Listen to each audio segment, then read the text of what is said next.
તમારા કુળની જો ધ્યાન રાખનારી કોઈ દેવી હોય, કુળની રખેવાળી હોય, તો તમારી કુળદેવી છે. તેથી કુળદેવને ક્યારેય ન ભૂલો. તમારે 12 મહિનામાં તમારા કુળદેવનો મઢ હોય તો ત્યાં હવન થતો તો જવું જોઈએ.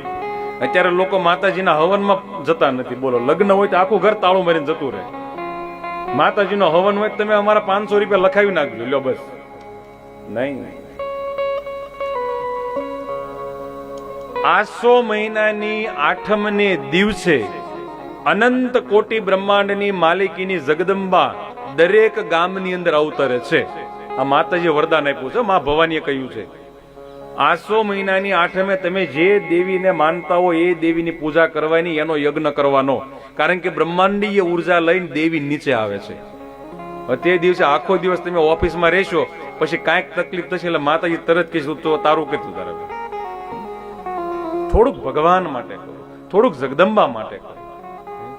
આટલું સુંદર શરીર આપ્યું, તમે કુળદેવીને નહીં યાદ કરો?